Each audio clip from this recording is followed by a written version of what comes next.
نبيه الذي لا نبي بعده. أما بعد فأعوذ بالله من الشيطان الرجيم. بسم الله الرحمن الرحيم. ما كان محمد أبا أحد من رجالكم ولكن رسول الله وخاتم النبيين وكان الله بكل شيء عليما. قال النبي صلى الله عليه وسلم: أنا آخر الأنبياء وأنتم آخر الأمم. وقال النبي صلى الله عليه وسلم: إن النبوة والرسالة قد انقطعت فلا رسول بعدي ولا نبي. وقال النبي صلى الله عليه وسلم: إن عيسى عليه السلام لم يمت وإنه راجع إليكم قبل يوم القيامة. صدق الله العظيم. سامعین ذی وقار، بزرگان دین، علماء کرام اور نوجوان ساتھیوں،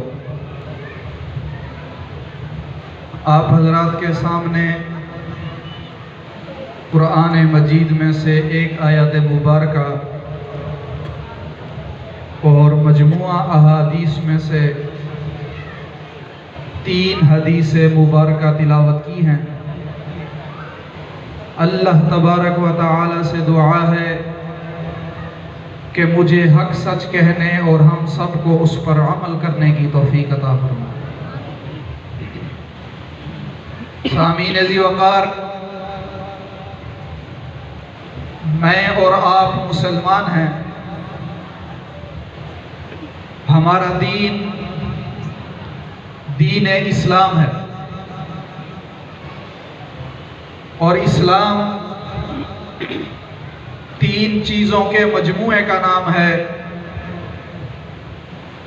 نمبر 1 اعتقادات، نمبر 2 عبادات، نمبر 3 معاملات۔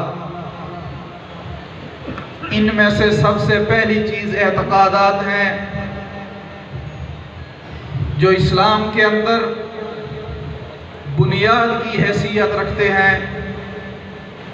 وہ اس طرح کہ اگر آپ کے اعتقادات ٹھیک ہوں گے تو دوسرے نمبر کی چیز عبادات خود بخود ٹھیک ہوں گی اور معاملات بھی ٹھیک ہوں گے۔ اگر آپ کے اعتقادات ٹھیک نہیں ہیں تو آپ کی عبادات ٹھیک بھی نہیں اور قبول بھی نہیں ہے، اسی طرح معاملات بھی ٹھیک اور قبول نہیں ہیں۔ سامعین ذی وقار، اعتقادات کے اندر بہت سارے عقائد آتے ہیں۔ ایک عقیدہ یہ بھی ہے کہ اللہ تبارک و تعالی کو وحدہ لا شریک مانا جائے۔ وہیں پر ایک عقیدہ یہ بھی ہے کہ اللہ کے تمام فرشتوں پر بھی ایمان لایا جائے۔ ایک عقیدہ یہ بھی ہے کہ اللہ کے تمام رسولوں پر ایمان لایا جائے۔ ایک عقیدہ یہ بھی ہے کہ اللہ کی طرف سے بھیجی گئی، نازل کی گئی تمام کتابوں پر ایمان لایا جائے۔ ایک عقیدہ یہ بھی ہے کہ قیامت کے دن پر بھی ایمان لایا جائے۔ ایک عقیدہ یہ بھی ہے کہ قیامت کے بعد دوبارہ زندہ اٹھنا اور حساب و کتاب پر بھی ایمان لایا جائے۔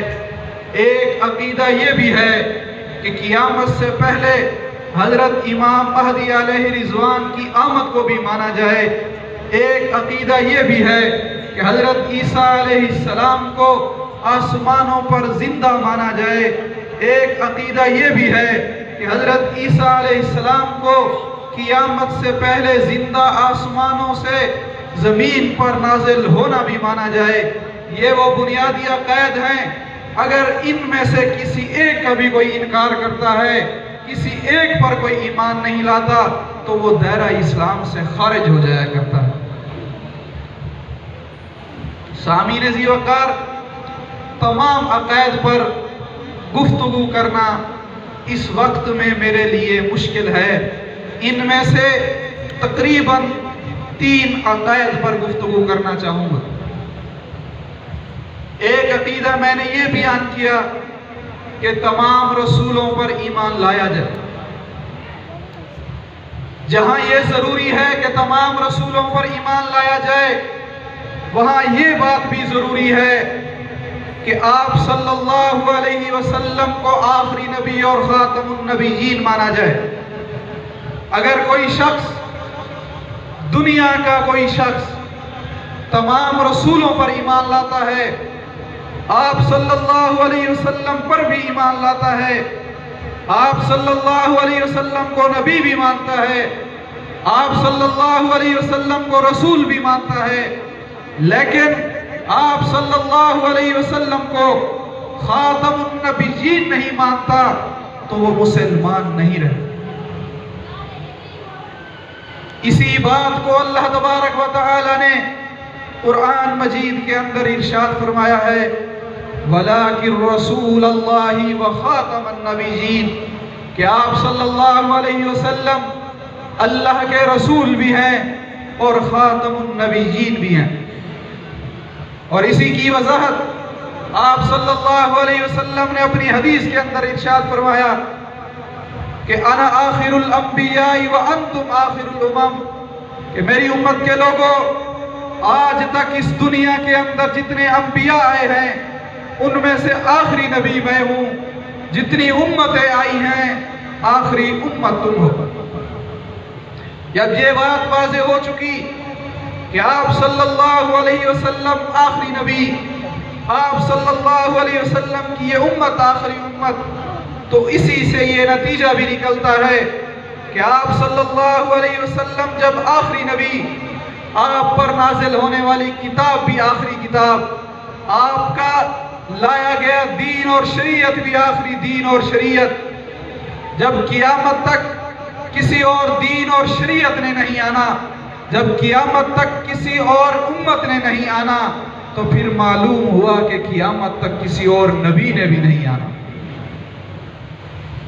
اگر کوئی نبوت کا دعویٰ کرے تو وہ دائرہ اسلام سے خارج ہو جائے گا، جو اس کی اتباع کرے وہ بھی دائرہ اسلام سے خارج ہو جائے گا۔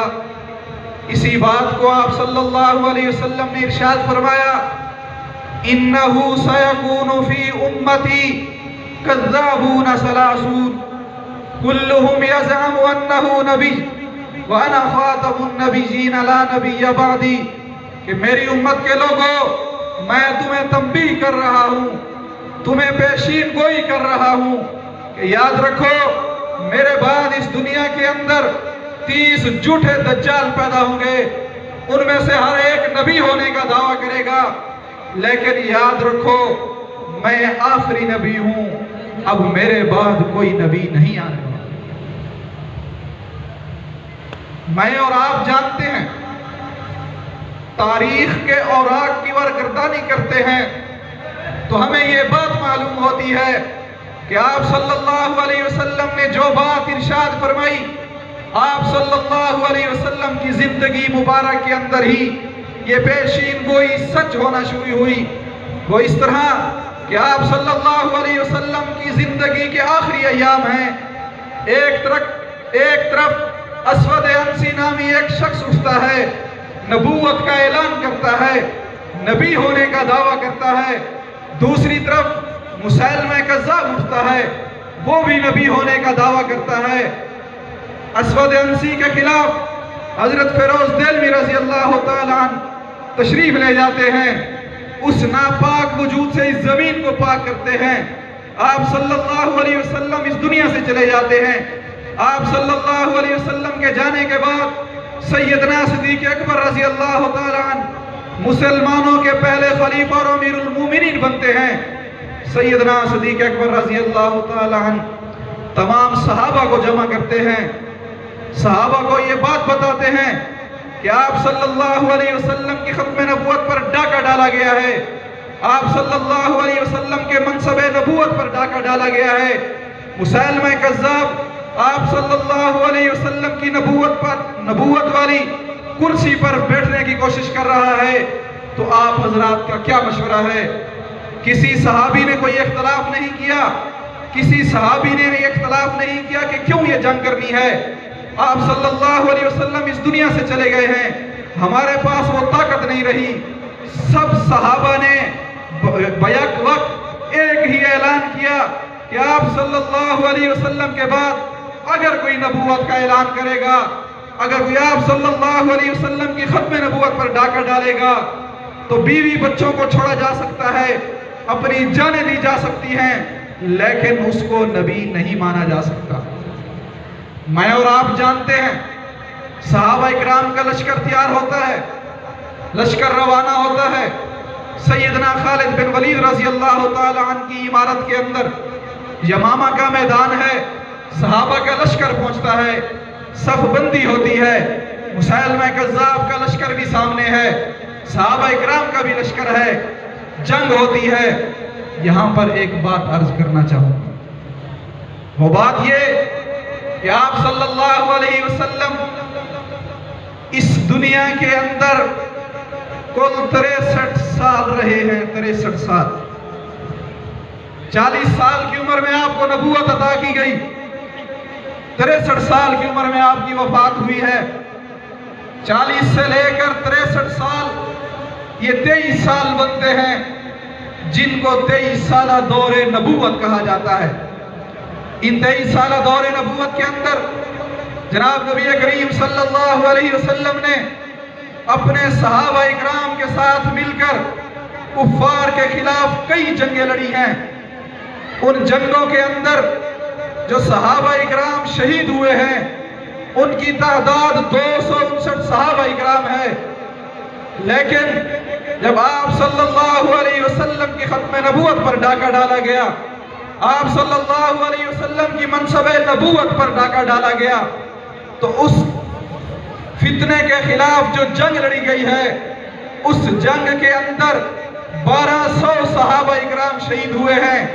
ان 1200 صحابہ اکرام کے اندر 700 صحابہ اکرام قاری قرآن اور حافظ قرآن ہیں، اور ان کے اندر 70 صحابہ اکرام بدری صحابہ اکرام ہیں۔ ایک طرف 23 سالہ دور نبوت ہے، کئی جنگیں ہیں، 259 صحابہ اکرام شہید ہو رہے ہیں۔ ایک طرف ایک جنگ ہے، کئی سالوں کی جنگ نہیں، کئی مہینوں کی جنگ نہیں، کئی ہفتوں کی جنگ نہیں، چند دنوں کی جنگ ہے، 1200 صحابہ اکرام شہید ہو رہے ہیں۔ کبھی آپ نے سوچا بھی ہے کہ یہ وجہ فرق کیا ہے؟ وجہ فرق یہ ہے کہ آپ صلی اللہ علیہ وسلم کی زندگی کے اندر 23 سالوں کے اندر جو جنگیں لڑی گئیں وہ اسلام اور اسلام کی سربلندی کے لیے لڑی گئیں۔ آپ صلی اللہ علیہ وسلم کے بعد مسیلمہ کذاب کے خلاف جو جنگ لڑی گئی، وہ جنگ آپ صلی اللہ علیہ وسلم کی ختم نبوت کی حفاظت کے لیے لڑی گئی، اور ان 1200 صحابہ اکرام نے اپنی جانیں پیش کر کے آج کے اس مسلمان تک یہ پیغام پہنچایا ہے کہ مسلمانوں یاد رکھو، آپ صلی اللہ علیہ وسلم کے بعد اگر کوئی نبوت کا دعویٰ کرے تو ہم صحابہ تم تک یہ پیغام پہنچا رہے ہیں کہ آپ صلی اللہ علیہ وسلم کے بعد اگر کوئی نبوت پر ڈاکہ ڈالے گا تو ہم صحابہ یہ پیغام دیتے ہیں کہ اپنی جانیں پیش کر دینا، لیکن اس کو نبی نہیں ماننا۔ یہ صحابہ نے ہم تک پیغام پہنچایا ہے۔ اور پھر صحابہ اکرام کے بعد تابعین، تبع تابعین، ہر زمانے کے اندر آپ صلی اللہ علیہ وسلم کی حدیث مبارک کے مطابق دنیا کے اندر جھوٹے مدعیان پیدا ہوئے۔ انہوں نے کسی نے نبوت کا دعویٰ کیا، کسی نے امام مہدی علیہ رضوان ہونے کا دعویٰ کیا، ایسے لوگ بھی آئے جنہوں نے اپنی سلطنتیں قائم کی، نبوت کے اعلان کیے اور پھر مکہ معظمہ پر چڑھائی کی، حجر اسود کے پتھر کو اکھیڑا، اپنے ساتھ لے گئے، اس حجر اسود کے پتھر کے ٹکڑے کیے، لیکن وقت کے مسلمانوں نے ڈٹ کر ان کا مقابلہ کیا اور کسی مسلمان نے ان کو نبی نہیں مانا۔ یہ سلسلہ ہر زمانے میں چلا، حتیٰ کہ 1857 کی جنگ آزادی ہوئی، برے صغیر کے اندر انگریز کے خلاف مسلمانوں نے جنگ لڑی انگریز سے آزادی حاصل کرنے کے لیے۔ اس جنگ کے اندر انگریز نے مسلمانوں کے اندر ایک جذبہ دیکھا، وہ جذبہ جہاد تھا کہ یہ مسلمان جب تک ان کے دلوں کے اندر جذبہ جہاد موجود ہے، ہم انگریز ان مسلمانوں پر اپنی حکومت قائم نہیں رکھ سکتے۔ اس کا انہوں نے حل یہ نکالا کہ ان مسلمانوں کے اندر سے ایک ایسے شخص کو کھڑا کیا جائے جو نبوت کا اعلان کرے، اور نبوت کے اعلان کے بعد وہ جہاد کے ختم ہونے کا اعلان کرے، تاکہ مسلمان جہاد کرنے سے باز آ جائیں اور ہم ان پر اپنی حکومت قائم رکھ سکیں۔ سامعین ذی وقار، میں اور آپ جانتے ہیں اگر کوئی مفتی یا مولوی کھڑا ہو کے جہاد کے ختم ہونے کا اعلان کرے، کوئی مسلمان اس کو قبول نہیں کرے گا۔ اگر کوئی نبی کھڑا ہو کر اعلان کرے کہ نبوت میں نبی ہوں اور جہاد کی اب کوئی ضرورت نہیں رہی، تو کوئی نہ کوئی مسلمان اس کو مان ہی لے گا۔ تو انگریز نے بھی یہی چکر کھیلا، اور پھر اس نے ایک شخص کو تیار کیا جس کو میں اور آپ مرزا غلام قادیانی کے نام سے جانتے ہیں۔ یہاں میں ایک اور بات عرض کرنا چاہتا ہوں، میرے اور آپ کے اندر یہ بات مشہور ہے، جب بھی مرزا غلام قادیانی کا نام آتا ہے میرا اور آپ کا دماغ فوراً اس بات کی طرف جاتا ہے کہ مرزا غلام قادیانی وہ شخص ہے جس نے نبوت کا اعلان کیا، نبی ہونے کا دعویٰ کیا۔ لیکن یاد رکھو، اس نے ہمارے بنیادی عقائد پر سب سے پہلے حملہ کیا۔ اس نے سب سے پہلے مجدد ہونے کا اعلان کیا، پھر اس نے امام مہدی علیہ رضوان ہونے کا اعلان کیا، پھر اس نے حضرت عیسیٰ علیہ السلام ہونے کا اعلان کیا، اور پھر 1901 کے اندر آ کر اس نے نبوت کا اعلان کیا۔ میں اور آپ جانتے ہیں اور ہمارا یہ عقیدہ ہے کہ مجدد ہر صدی کے شروع میں آیا کرتا ہے۔ مجدد کبھی نیا دین لے کر نہیں آیا کرتا، مجدد کبھی نبوت کا دعویٰ نہیں کیا کرتا، مجدد کبھی نئی کتاب لے کر نہیں آیا کرتا۔ اور مرزا غلام قادیانی جو مجدد ہونے کا دعویٰ کرتا ہے، ایک نیا دین لے کر آتا ہے، ایک نئی کتاب لے کر آتا ہے، نبوت کا اعلان کرتا ہے، تو گویا یہ مجدد ہونے سے فارغ ہو چکا۔ مجدد آپ صلی اللہ علیہ وسلم کے دین پر عمل کرانے کے لیے آیا کرتا ہے، مجدد آپ صلی اللہ علیہ وسلم کی سنتوں پر عمل کرانے کے لیے آیا کرتا ہے، اور مرزا غلام قادیانی کے اندر یہ کوئی بات نہیں پائی جاتی۔ تو جو اس نے دعویٰ کیا مجدد ہونے کا، اس سے یہ فارغ ہو چکا۔ اس نے دوسرا دعویٰ کیا حضرت امام مہدی علیہ رضوان ہونے کا۔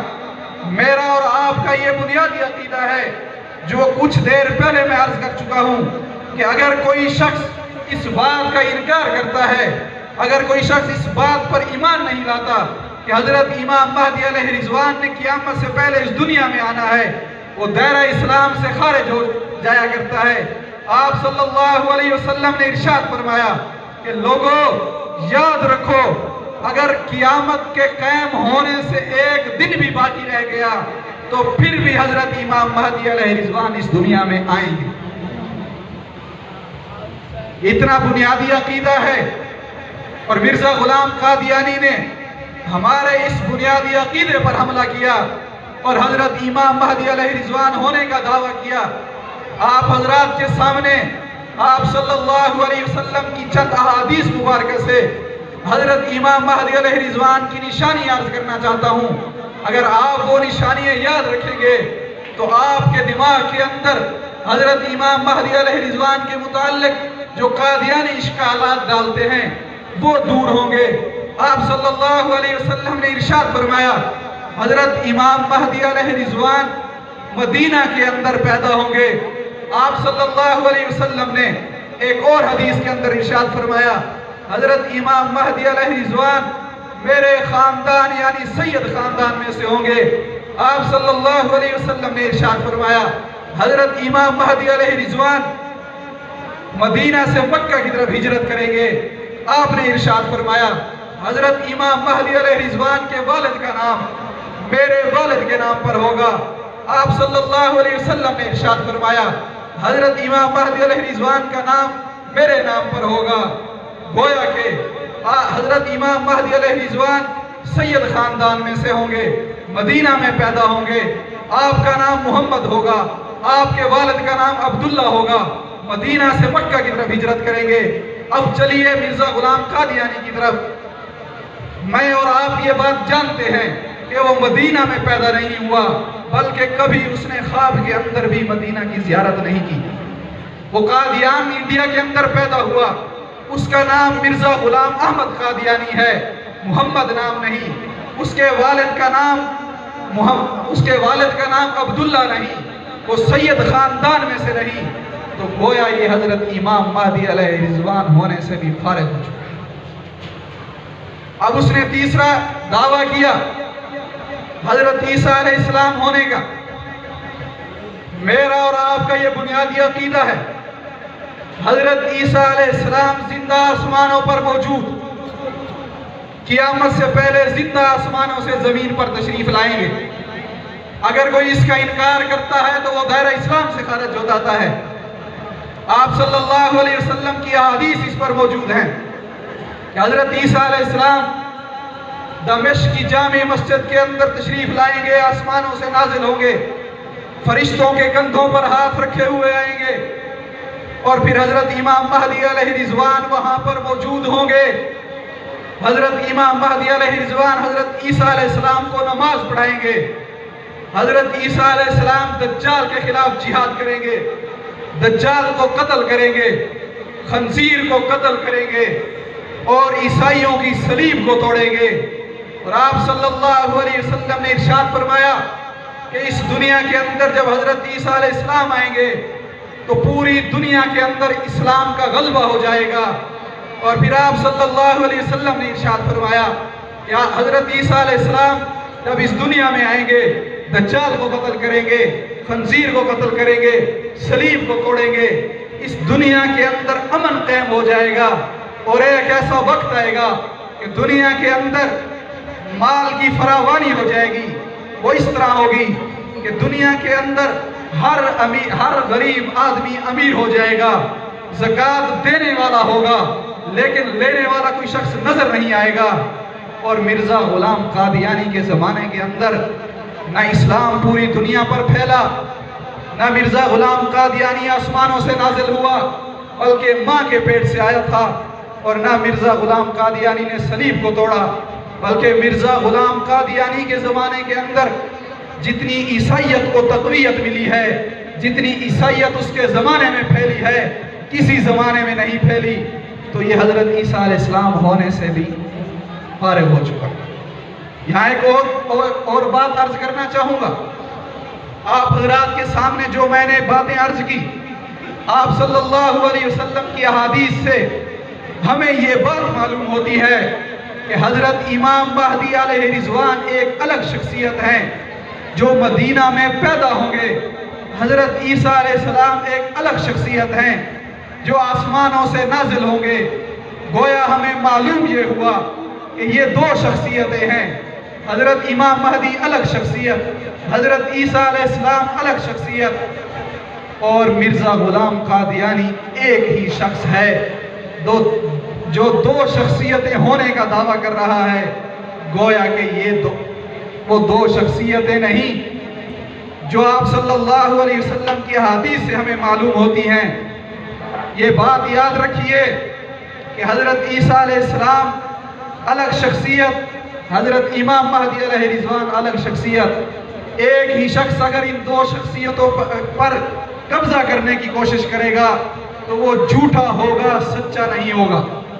اور پھر اس نے آخری دعویٰ کیا نبوت کا۔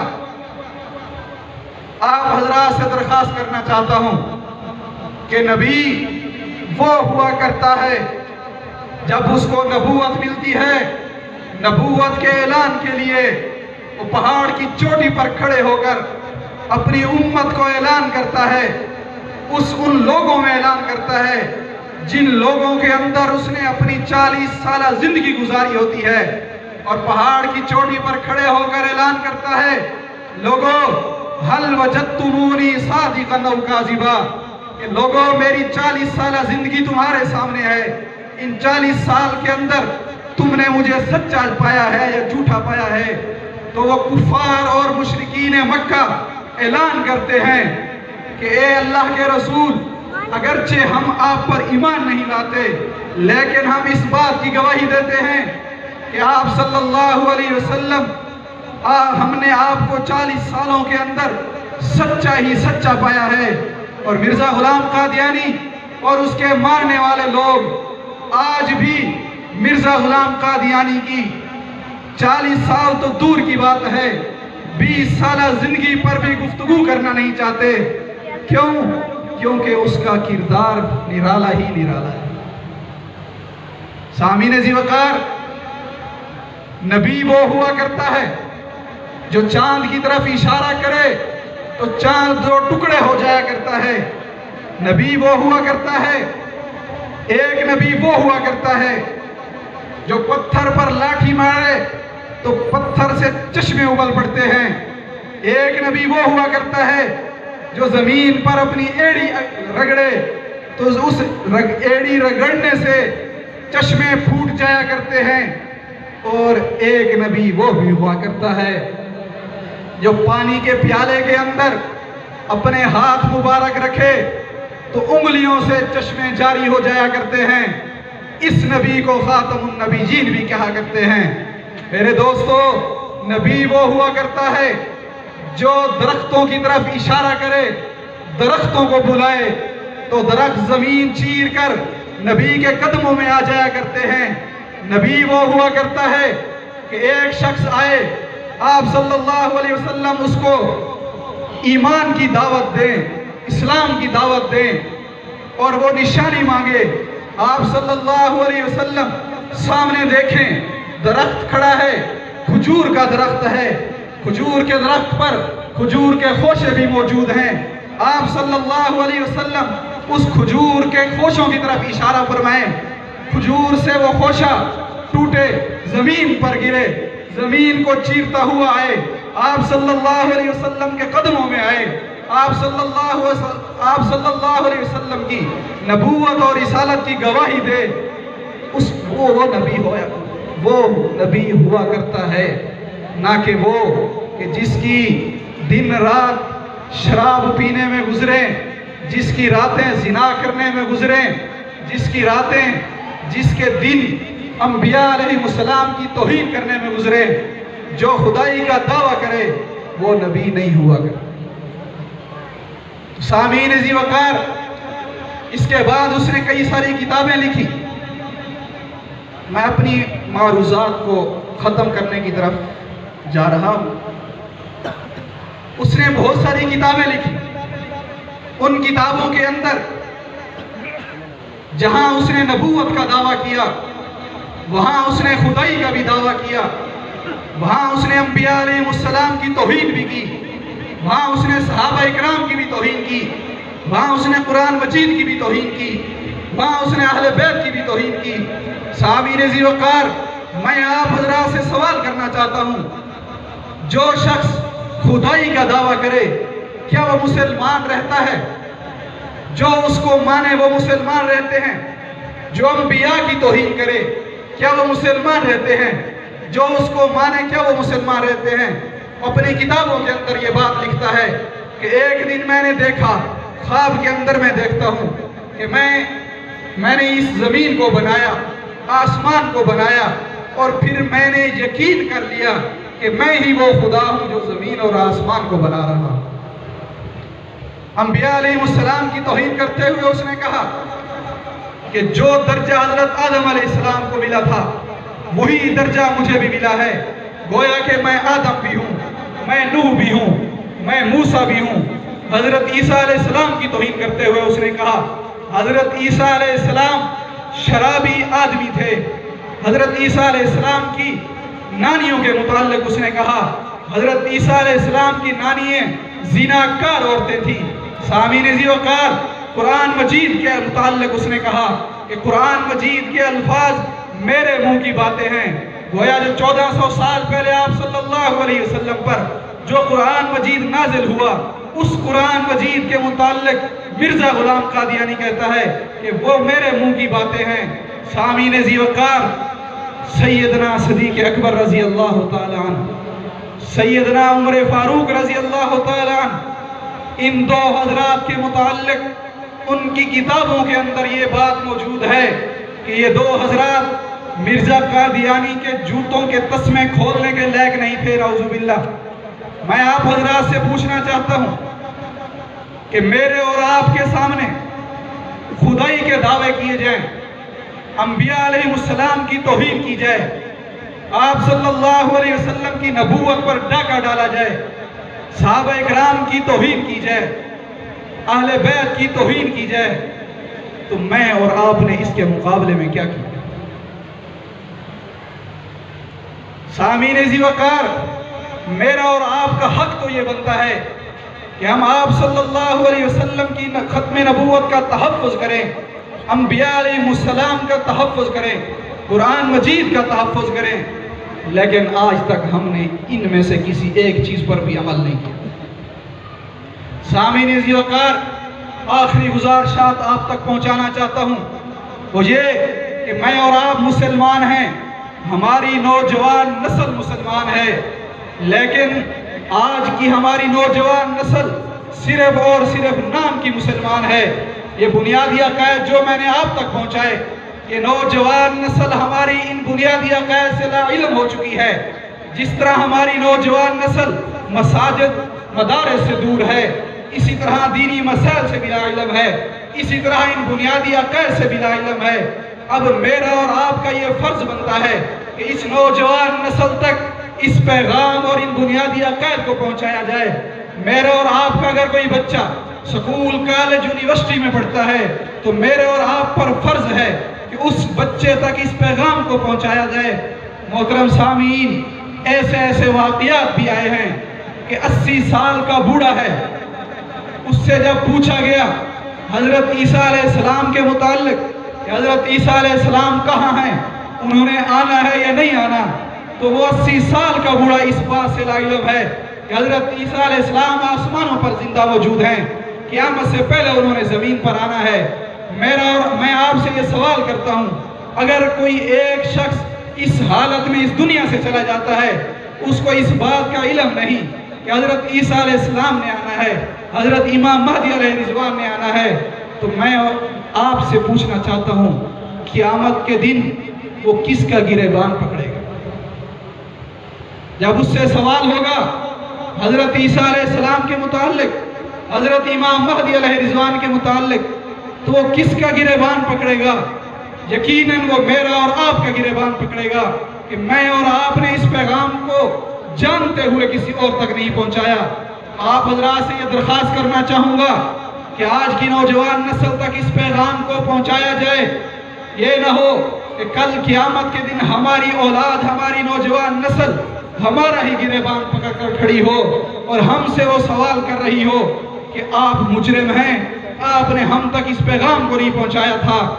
تو کیا آپ مجھ سے وعدہ کرتے ہیں اپنی اولاد، اپنی نوجوان نسل تک اس پیغام کو پہنچائیں گے؟ سامعین ذی وقار، آخری بات، میں اور آپ جانتے ہیں کہ مرزا قادیانی کافر، اس کو ماننے والے بھی کافر۔ اگر ہم ان کا ایک یہ ہے کہ ان سے بائیکاٹ کرنا ہے، اپنی دکان پر نہیں آنے دینا، ان سے سلام نہیں کرنا، ان کے گھر نہیں جانا، لیکن یہ تو ہم کرتے ہیں۔ لیکن ایک بات جس سے ہم غافل ہیں وہ آپ تک پہنچانا چاہتا ہوں، وہ ہے قادیانیوں کی مصنوعات کا بائیکاٹ۔ قادیانیوں کی مصنوعات مثال کے طور پر شیزان جوس ہے، شیزان بوتل ہے، مشموم پانی ہے، اسی طرح پران کمپنی آئی ہے ابھی۔ سامعین ذی وقار، اگر ہم ان کی یہ چیزیں استعمال کرتے ہیں تو ان چیزوں کا جو نفع ان کو جاتا ہے، اس نفع میں سے وہ 10واں حصہ مرزا قادیانی کے ماننے والوں کی جو جماعت احمدیہ ہے ان کو پہنچایا جاتا ہے، اور وہ جماعت احمدیہ اس پیسے کو آپ صلی اللہ علیہ وسلم کی ختم نبوت پر ڈاکہ ڈالنے کے لیے استعمال کرتی ہے، صحابہ اکرام کی توہین کے لیے استعمال کرتی ہے، انبیاء علیہ السلام کی توہین کے لیے استعمال کرتی ہے۔ اب میں اور آپ یہ جان چکے ہوں گے کہ جو پیسہ ہم اپنی جیب سے اس دکاندار کو دیتے ہیں وہ دکاندار سے قادیانی جماعت کو جاتا ہے، اور وہی پیسہ ہم جو اپنی جیب سے دے رہے ہیں آپ صلی اللہ علیہ وسلم کی ختم نبوت پر ڈاکہ ڈالنے کے لیے استعمال ہو رہا ہے۔ کیا میں اور آپ مجرم ہوئے یا نہ ہوئے؟ تو اب میرا اور آپ کا یہ فرض ہے کہ ان کی مصنوعات کا بائیکاٹ کریں۔ یہ نہ ہو کہ کل قیامت کے دن آپ صلی اللہ علیہ وسلم کی دربار کے اندر آپ صلی اللہ علیہ وسلم ہماری ان برے کاموں کی وجہ سے ہم سے منہ پھیر کر کھڑے ہوں اور ہم سے کہیں کہ آپ نے میری امت ہونے کا کیا حق ادا کیا کہ میرے دشمنوں کو آپ نے اپنی جیب سے پیسے دے کر میری ذات پر حملے کرنے کے لیے ان کو چندہ دیا۔ تو کیا آپ مجھ سے وعدہ کرتے ہیں کہ قادیانیوں کی مصنوعات کا بائیکاٹ کریں گے؟ اپنی نوجوان نسل کو بھی یہ باتیں بتائیں۔ کیا آپ میں سے کوئی ایسا شخص ہے جس نے اپنی اولاد کو سامنے بٹھا کر یہ بات بتائی ہو کہ آپ صلی اللہ علیہ وسلم آخری نبی، آپ کے بعد قیامت تک کوئی اور نبی نہیں آئے گا، حضرت امام مہدی علیہ رضوان نے آنا ہے، ان کی یہ نشانیاں ہیں، حضرت عیسیٰ علیہ السلام نے زندہ آسمانوں سے نازل ہونا ہے؟ کیا آپ میں سے کوئی ایسا شخص ہے؟ اگر نہیں تو مجھے اور آپ کو یہ سوچنا ہوگا کہ ہم نے یہ کیوں نہیں کیا۔ آج کی قادیانیت اپنے 2.5 سالہ بچے کو یہ بات بتاتی ہے کہ مرزا غلام قادیانی حضرت عیسیٰ علیہ السلام ہیں۔ آج کی قادیانیت اپنے 3-2.5 سالہ بچے کو یہ بات بتاتی ہے کہ آپ صلی اللہ علیہ وسلم کے بعد نبوت کا دروازہ کھلا ہے، مرزا غلام قادیانی نبی ہے، اور میں اور آپ جو سچے نبی کے سچے امتی ہیں ہم اپنی اولاد کو یہ باتیں نہ بتائیں تو پھر کون بتائے گا؟ تو آپ مجھ سے یہ عہد کریں کہ اپنی اولاد کو یہ باتیں سمجھائیں گے، خصوصاً سکول، کالج، یونیورسٹی میں پڑھنے والے طلباء تک اس پیغام کو پہنچایا جائے۔ یہ اس لیے میں کہہ رہا ہوں بار بار کہ آج قادیانیت کسی مدرسے میں نہیں جاتی، کسی مسجد میں نہیں جاتی، بلکہ ان کو پتہ ہے کہ یہ مسلمان، ان کی نوجوان نسل جو سکول و کالج میں پڑھ رہی ہے وہ ان بنیادی عقائد سے لا علم ہے۔ اگر ہم ان کو تبلیغ کریں گے تو وہ جلدی ہماری باتوں کا شکار ہو جائیں گے۔ اس لیے بار بار آپ کو یہ بات عرض کر رہا ہوں کہ آپ صلی اللہ علیہ وسلم کی عزت و ناموس کی خاطر آپ اس پیغام کو اپنی نوجوان نسل تک پہنچائیں، تاکہ کل قیامت کے دن آپ صلی اللہ علیہ وسلم ہم سے خوش بھی ہوں، ہمیں اپنے لشکر کے ساتھ جنت میں بھی لے کر جائیں اور ہماری شفاعت بھی فرمائیں، اور اپنے ہاتھ مبارک سے ہمیں جام کوثر بھی پلائیں۔ کیا آپ مجھ سے وعدہ کرتے ہیں ان تمام باتوں پر عمل کریں گے؟ وآخر دعوانا الحمدللہ۔